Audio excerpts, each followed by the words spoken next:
Ghana adesimama owia ageno agwa wo akyerabra no eso no awia dumienu aboyamade hye ne mu nyina ama mo akwa abadeba agye atumu kasafidie Ahenkan 93.3 FM so adesimama ebra so my konko Ghana mu ensema do ensem twafo da roma watena kwadwo Ahenkan Kasiebo edem atintim da kunkrata eso osamufo panyine so wasone mu kroje dedika na savata so aso etimu enchiremu ene asinkonya maame akua fra koma batampa studios a yadimu enchiremu enso ede babasum wei ensam no adechima ma edoso na mom de edika na savata so aso etimu enchiremu ena yede enami ensam no de edika sebom akotre no ebi ene se ankane Ghana man panyine owura John Ajekum kofuo de nsem awdo de atodwa na ni nyina mu no wose ewosante ase bi ekoso ewa bibiman ene eya Europe man no enso entem na emukyiremu yade eba wo ensamfofro enso emu no eye dom keto amla sebadwafie womani abrese krodom ene aban no ana sem no kasai anope kro no mde twitwi wo mose jasanya gro omotutu bi bane aban ne pa na ni nyana eye 1D1F dumadie no eho ensembe na ebobode fa ho ede eba yede mu enchemu ede eba na asam debi apie ede akọ ama enei wonuma omaye adwuma no makwa homegie mu persinies no asam debi wo hode mamo na momfi masum yede mu enchemu ede eba wei ene nsema hodo a adesima ma awiei yede mu enchemu ede eba besum wo siman popole bese eye aduasa entemu de yede mu enchemu nyina besom sade tie na efata kama na nyuma koi ada Roma ena wonum enso eboa ye ne a wadu wo sika teku ene sempo anka plagika de asiani edo mamusam ede eba bedan wo Ochima Development Association da wonum asepa ene wonum kan wo ebisa so matom ase no maka omo abomu a wonum primpunto de ma Ochima enu achi Ahenkan 93.3 FM bebia befa bia de shimama asom pempem abia tumisanse ensem sade atie ne yaka no ani die de bema sade atie eba na gudie mu so a de bema sade atie enti asom pempem agi information no e wa hanomo enti se odu dwumadie de bedaye ne a ana se obebo ade wudawuro ewe kasafdie so a asom pempem ene betie na omo so atimi aboa ma so atimi anya dwumadie so emfaso ebesem yebedi wadanse ne de bofo no so atodwa na so atimi afa ne mpanyfo abo eho enkomo na diachi wa be fontentan so Facebook live Ahenkan 93.3 FM Ghana nshima diachi wa no ma me pacho Facebook fo adwenche no fabra na eblese meba no manya to basa ba kenkan de ama se de otre ya de ban pepepe na sanso na YouTube no eso ko no ma yeda so atese anya agro eno so Ahenkan 93.3 FM diachi wa no mai adeshima ma na wo so subscribe be ka ebusueku no eboam ye dwumadi awdo ye dinya ne ba aba fontentan so apɛ na so nyankaibɔ enso ewo fidie no eso ena wia yi wo kenkanfo ewo wia pam to bla kan Kasiebo mu me adwen pa hene Kofi mensa adwene papa na papa endi wanim kan afi petakra na fa yi wasum ensem no emu nkyiremu enie adbusiafo ekwani mu atene emu da ho na yesansam no ase a na yede wo ekọ eye ankane Ghana man panyine owura John Ajekum kofo die wuo na kate ene yede wo ekọ opanyine yeseda ntene nkasa ehonu ma na ja wode nanim dia kakra dia ba betodwa na je yetim dia toto ne omasansa sisiam no kasa dia Ghana se ye man panyine kunya dia ne to nkwanta ya pai wode dia wie enti akura so pani ba bia kotena kakra sa dia tie no ja kwa omijema ehonu ma na so du nyansa no nim dia no wode kyerɛkyerɛ sabio emofra no ne yeso ye tietia ewoso na mamu na timi abo ma no matimi akonkan na opanyine kyerɛ mu se wawuni se braso esa bibiman ene eye European countries no wonu nyina kan mu ebom enti Africa countries ne European countries no waso mu nya anya omo tiase na ko wonu enkan mu emmom wo kan mu bom ade na waso omo ye wase enu betimi aboa madwadie pa atimi akoso mapa amanoma so atimi akọ eye enkan na wotam se eye Africa countries no ene European countries no so mu nyina kan mu bom na omutimi asaso betimi so abie edwa bia ebetimi aboa ama ye nyina yetimi akọ digwa na yetimi di adodo ye ho a wase bebo ma no matimi akonkan enso ama biman so asisi ano yetimi kase o yakachi no yeso yetimi afiyentoma pa enso e de afira akrade nsem we atudwa no na enei okopiem ewo European companies awodo ewo honom na ene yesem no ekase wonum CEOs opani kwankyerefo awodo a anase mpanfo kwankyerefo mtwetua companies awodo ano no bese makuma kudu enso ene wo be piem wo makoko ganam ya omo ba ye no ene obi omani kyeremu ewo mampanyini dada John Ajekum Kofo akate a omo ne kobon nkomo agi sebi onu so nim dia na kwankyera ebetimi enso aboa ma no matimi akonkan enso dia momo na no no mo koya ene owura John Ajekum Kofo enso so ejira bibima nyina nim anamu wenye Ghana nko o abima nyina ojira anamu a wosere say European countries no wo mo companies awodo wono so no omo so mfa ideas mra ne nyina keke nim die mom ne nyina no ye ne bima nke ntoma mpam ano ne mpa eye atraya ye nyina betimi akoni akodi dwama no matimi akọ eye enkan opayi to aso biem trem se de nti kura wo kasa ne se social bibi man pa dia ye ka obo ade ne ma pa wodo pa dia ne osabuandi abro we bi adum ye papa natural resources no wase ye obi pa ti Ghana oba ye oil ibi ye gold ibi ye timber ibi ye koko ibi ene achasanya agure kase bobo a ye bo ba adebechi asane agusu abubo nyanso so sabi kafe acho ade aka eye nimdia mapa eni sika ye de be etoto nuoma eno na aka ena so odu ani kyerem so eye European countries ni muso a wo so sabio sika bom mu se tam sika bom papa ena nimdia so de sabi kafe acho wo mbu abibifo anim tiade na so chese se wo hwe eye abrofo na na se European countries na wo so wonim dia e beka so wonim dia no wo soro pa se so wo ne yesu awo no mo enti se yemienu no yenye e wonte ase me abibifo dom natural resources ne ba na abrofo no so do musika no nim dia so de beboa o se ye abiman ye nyina no atadifo wa ye beti da ma no matimi akọ eye nkan wo se asem de ba ko ewo mu anani agye ho pa no wote a na te so oboni sa no boni sam pa ne se abiman nyina to mo ase so mbeka mo abom no masidwadie atra ye kase ba ko na timi abom ma no matimi akọ nkan no mo dwendwene ho so tutu to mani no manya ba bia fa kwase e yo makoko ganam ya ene ye ba besi atra no eno na ye Africa Continental Free Trade no say e ya de papa e beboa ama noma akonanim. And in this global village, which makes the whole world into one market, you say unless you are competitive, you are left on the sidelines. So Africa, with all its natural endowments, a huge continent full of natural resources and with exploding population, it's estimated within the next decade or two, Africa might hit 2 billion people. Now the youth, they are so well educated, they are mobile. It's a market that should attract any entrepreneur. As we stand now, we see Europe has got the know-how, has got the technology, capital, and Europe needs markets. When you look geographically at the global map, you see that it's Europe and Africa sitting in the middle. We are divided only by the Mediterranean, which is just a very short distance. If, like Europe and Africa, would cooperate, share technology, partnership basis, fairly capital, know-how, then they become the real third force against the East, that's Asia, China, India, one side, the Americans. And I tell you, we would be very competitive because without competitiveness in the global markets, you are marginalized. And Africa needs to really get competitive, and it's through the partnerships that we can leapfrog into the arena. Ghana Arismama ene awuti yei eye ankane Ghana mampanyini owura John Ajekum Kofo di ewuo ena Arismama wate eye ne nkana wono so wode sabio nim dia ode ato onom se de bebetumi aboa ma bibiman ene eye European countries no omuso betumi anyom monte ase no maka bom no masidwadi atan kase ba ko netumi aboa ma no ma akọ enkan ma yenko eye ensamfofro enso emu yadu bawuram ewa amanyosem mu na wa amanyosem mu no eye dom keto ewa mna sebadwafie won mani abre pa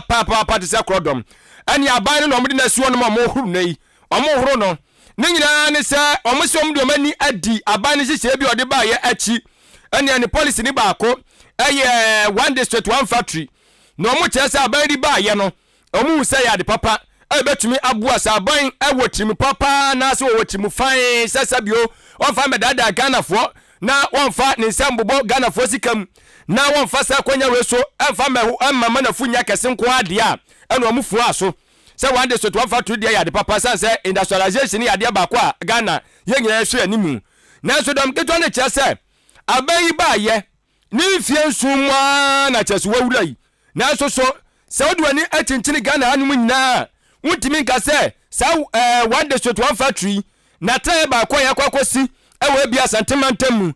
ebia wa poemantamu ya ebia wa Ahenkan bupuni mantamu ana tifido ana se efifini mantamu we dia ebu adwuma wadre nunti adekoro a di wuduma die no yansan krabiem ema Ghana ha wose yemo ba akopɛ no ontie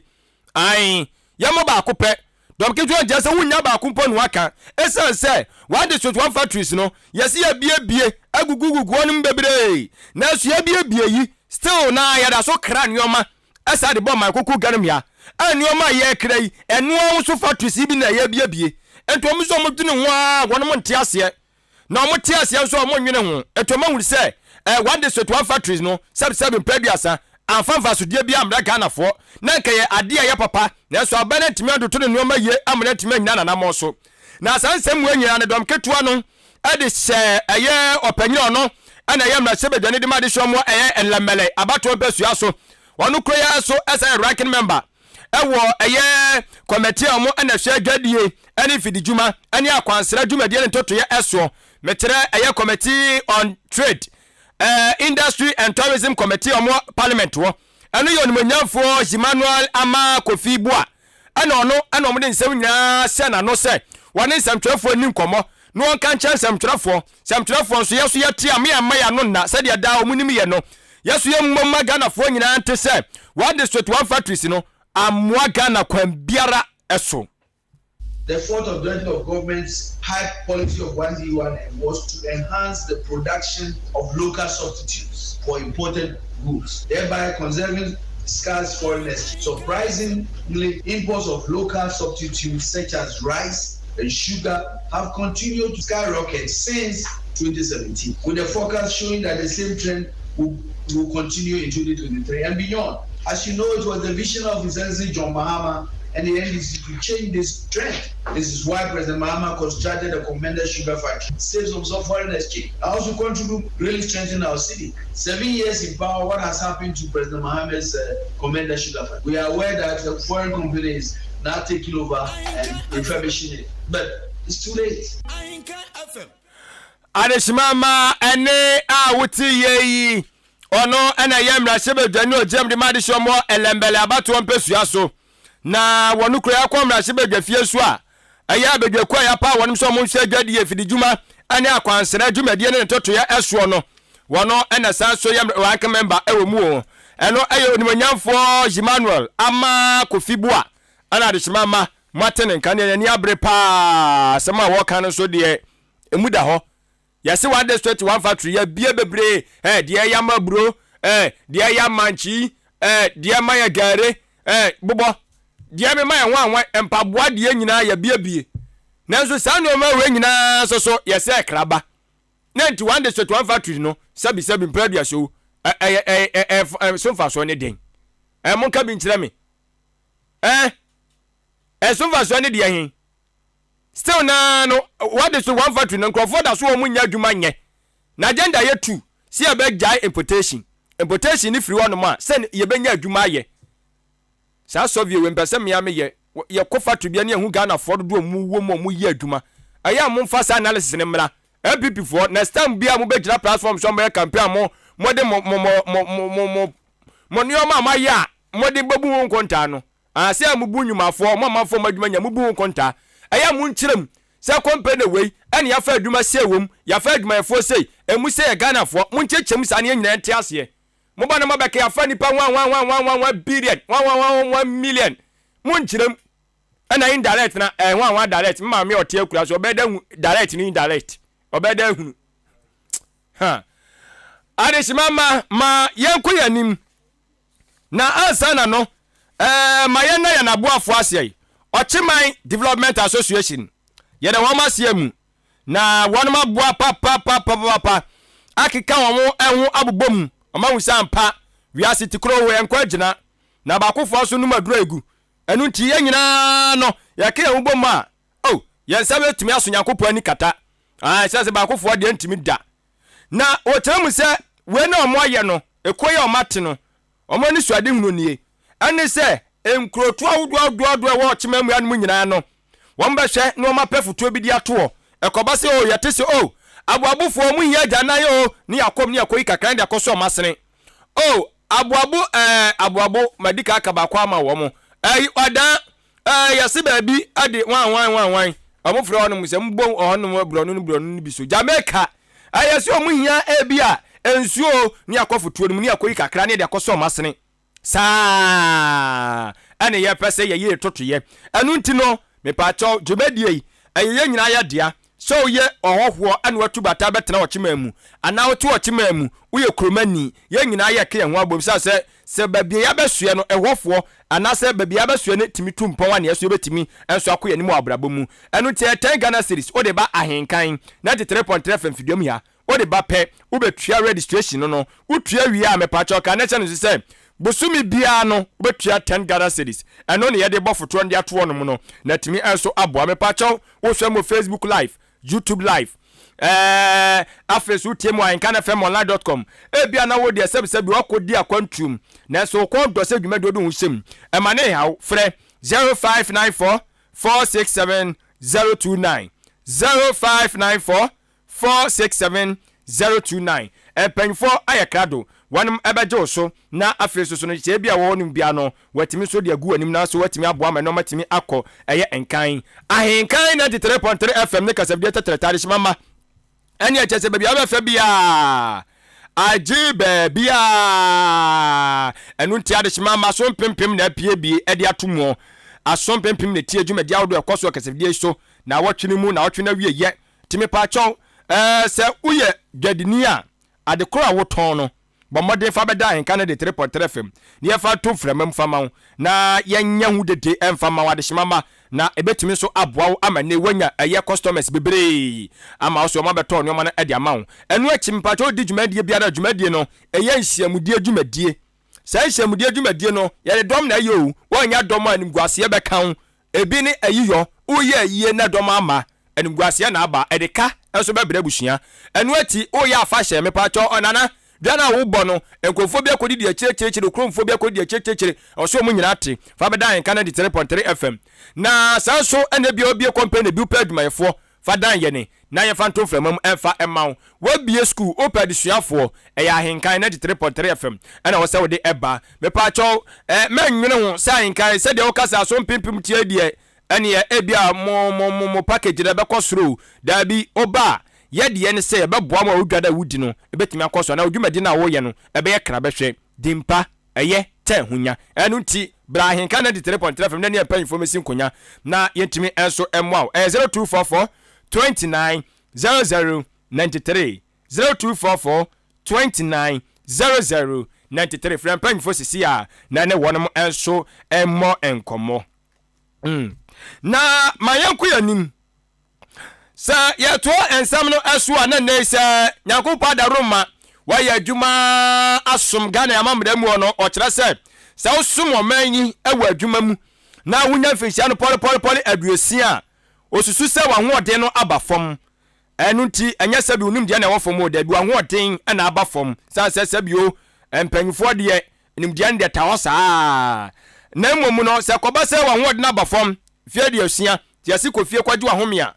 enu no sa no okwa eya na agya bosome so bia na kakraba na de abo ata so kakraba na de abo ata so na so de atoto bibia di na no matimi akoye enkan na no abedekuo anase basum ko a wonum ahwe sa dubadie ne ntotoye eso potokasa mo from eye social security and national insurance trust senate ene twanti wade fra wonum eye opanyini kwankyerefo otua no mekire director general eye Dr. John Ofori Tenkran wade atodwa kire mu sasisiam no kasa de wonum aye hihye bia san hihye no ene national pensions regulatory authority hihye no ana chese eko sasa na hye no ade ama wonum womo edi tudwa ka kire Ghana fo nyina se wo obi a wo ya adwuma na kwa humigye ma bosome kakra ne yede ma wo no wonum ba be pijam na wonum pijam a eye ohanje temu no poli aduonu enum 25%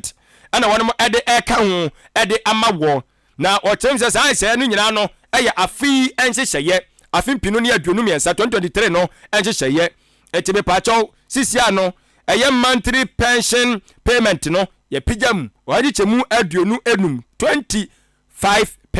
ɛne ɛde aka ho na ɔpanyin de saa nsɛm wɔ ani ama ne bɔ wɔ nyinaa de to nsɛmkyerɛfoɔ anim ɛwɔ nkabupuni mantam mu na ɛno no ogu so a wɔkyerɛkyerɛ mu na ɔkyerɛ sɛ saa nhyehyɛeɛ a wɔnom ayɛ no sɛ wohwɛ a ɛno bɛtumi aboa ama sika a wɔde bɛtumi de adi saa dwumadi awɔ nyinaa mu bɛtumi apigya ɛde akɔ Ghana cedis no ɛyɛ 43 billion na ɛno no nso ɛkɔba ne saa deɛ a na kyerɛ sɛ wode toto afrasɛɛ no 2022 deɛ no ho a na kyerɛ sɛ afei 2022 deɛ no wɔse ne no ɛyɛ Ghana cedis no 850 million na kyerɛ sɛ wei no ɛbɛkɔ soro paa ama nneɔma tumi akɔnka ama no aboa ama biribiara akɔ fanfan wɔkyerɛ sɛ saa nhyia wɔ ne agyina sidie yɛ ɔmɔ asie no sɛ dabdi ka aka kyerɛ wɔ no wɔse ɛyɛ amamra no ɛna ɛhyɛ wɔ no mo ɛno ɛyɛ section 80 ɛwɔ National Pension Act 2008 clause ɛyɛ at 766 no wɔkyerɛ sɛ saa pɛpɛɛpɛ ɛna wɔn mo ɛnso so atintim de agu hɔ ɛno na wɔde agyina so a wɔde ayɛ saa nhyehyɛ ɛnso so ɛwei na oguso abɔ amaneɛ akyerɛkyerɛ mu ɛnɛ sika agya sɛ woyɛ pensioni a deɛ wogyeɛ no sɛdeɛ ɛbɛtumi so akɔ wie de ama wɔ ɛwɔ afi ɛnso emu obiara benya ebehu sɛ yɛbɛto na katua mu 19%, meaning ɔhankyɛ mu dunkron obiara benya saa ka no aka ɔmode ho na ɔhankyɛ mu nsia obroni sɛ 6% na aka no yɛbɛ sisa ɛde akɔ sika bɔten bi mu na ɛno no woyɛ a obiara benya 73 cedis 58 pesos na obiara nso de aka ne deɛ ho ɛni sɛ wobu saa nkontan yi na awie a ne korakora ɛne sɛ nea na ɔgye 300 cedis a ɔno ne de ɔno na ne sika sua paa afi etwa mu no ɔno no akatua no be ebemu be pagya afiri 300 cedis akwakosi 430 Ghana cedis 58 pesos na kyerɛ sɛ amanu mu so ɔhankyɛmu aduanan mmiɛnsa ɛne akyerɛfo aduanum mmiɛnsa obroni sɛ 43.53%. Ghana adeshimama eti sɛdeɛ ho hyehyɛ ase betia no wei ɛyɛ ɔpanyini kwankyerɛfoɔ a wotua Social Security and National Insurance Trust Fund trust mum fund nka ho mpacho mefa sa fund meso so bia ne mobom tim dia ka ho enim eti ɛyɛ Social Security and National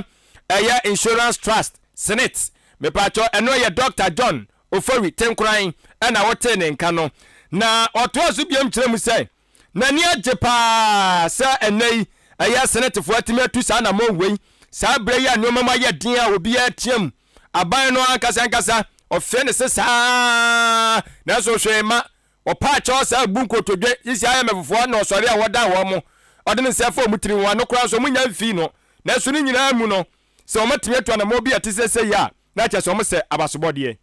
asɛmdɛdɛ sɛ environment wɔ mu Senate atumi apagya pensionafoɔ akatua mu ebi de akɔ 43.53% na ɛno ɛna yɛde ba bɛyɛ adwuma afi a yɛsi mu nti sɛ yɛka wɔn nyinaa bɔ mu a na kyerɛ sɛ afi a yɛsi mu Senate benefits nko a yɛbɛtua ɛyɛ about 5 billion Ghana cedis saa mpagyamu yɛ a yɛayɛ ɛfɔ ɔmo anan ɔmo pension no so afi yɛtwa mu no ɛbɛsi yɛbɛ carry on yɛne ɔmo bɛ di nkitaho afi a yɛsi mu ɛno no bɛ cost yɛn about 850 million Ghana cedis ha bawo ka pension a wɔsi yɛtua ne nyinaa bɔ mu a afi ɛwɔ sɛ Senate enya 5 billion Ghana cedis a yɛbɛ kyekyɛ ama ɔmo a yɛne ɔmo di nkitaho a ɛnɛ ɔmo dan yɛn a yɛtwa ɔmo ka posi ne bia adeshimama wei ɛyɛ ɔpanyini kwankyerɛfoɔ a wɔno ɛna etua ɛyɛ Social Security and National Insurance Trust Senate ɛne etwa ntiwade frɛ no ɛyɛ Dr. John Ofori Tenkran ɛna adeshimama wɔkyerɛkyerɛ sɛm ɛde ama ne ntenei sɛ wɔyɛ obi a wokɔ ahomegye mu a na kyerɛ sɛ wɔso so atadwefo wa wono wate dɛnɛ tadwe wono wate dɛnɛ tia sisi adeɛ waketua no bɛkɔ nanim kakra fa ame no matimi enso akɔ nanim enya no ano no nyanen ti esisi ade mu nsu biem o mu nsu biem abusuafo ba bi adu amafo adwenkyere ene yede to akasebo no so ede ama wo na wei se ya fe no Amisco Spinelli kaso no odi fa odi abayo na wose aka Honorable Hawa Kumsin to aso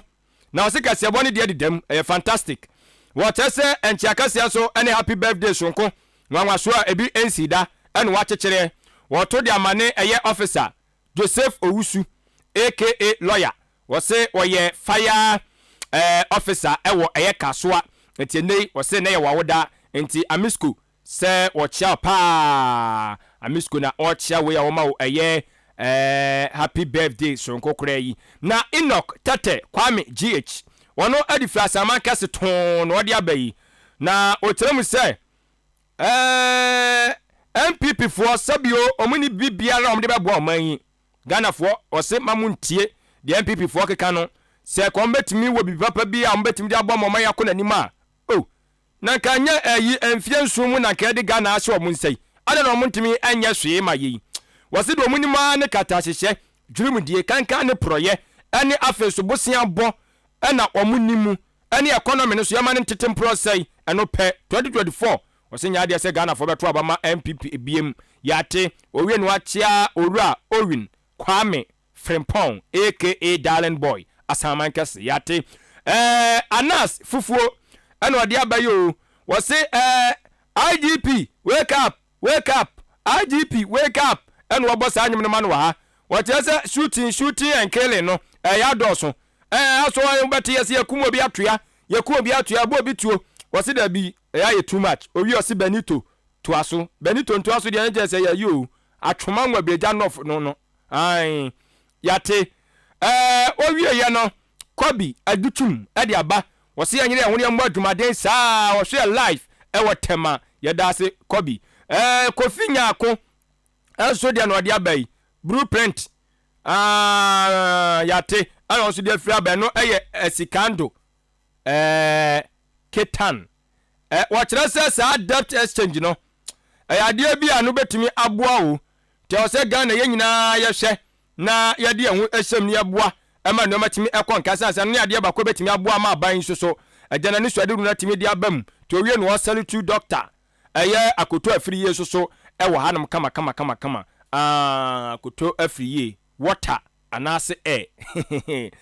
samaba edinam brenya eno no so de abai watchem say MPP never again yo amen enya ho akọ etiri modern